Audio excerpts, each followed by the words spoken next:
আসলে সে একটা ইতিহাস গড়ল বাংলাদেশি সিনেমা বনলতা এক্সপ্রেস। যুক্তরাষ্ট্র ও কানাডার বক্স অফিস টপ চার্টে স্থান পাওয়া প্রথম বাংলাদেশি চলচ্চিত্র হিসেবে নতুন মাইলফলক স্পর্শ করেছে তানিম নূর পরিচালিত এই সিনেমা।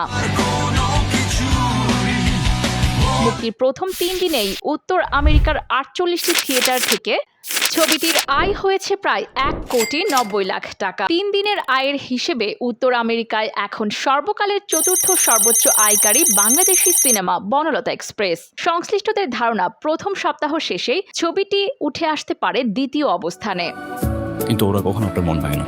উৎসবের পর দর্শকদের জন্য আরেকটি আলোচিত কাজ উপহার দিয়েছেন পরিচালক তানিম নূর। শুধু প্রশংসাই নয়, ব্যবসায়িক সাফল্যেও একের পর এক রেকর্ড ভাঙার পথে রয়েছে সিনেমাটি। ঈদ উল ফিতরে মুক্তি পাওয়া 2 ঘন্টা 33 মিনিট দৈর্ঘ্যের এই সিনেমা দেশের প্রেক্ষাগৃহ পেয়েছে ব্যাপক সাড়া। মাত্র 2 সপ্তাহে দেশের বাজারে টিকিট বিক্রি থেকে আয় করেছে 4,02,00,000 টাকা। বুড়িগঙ্গা টকিজ, হইচই স্টুডিওস এবং ডক প্রোডাকশনস প্রযোজিত সিনেমাটিতে অভিনয় করেছেন এক ঝাঁক জনপ্রিয় তারকা। সিনেমার গল্পের পাশাপাশি দর্শকদের মুগ্ধ করেছে এর সঙ্গীত।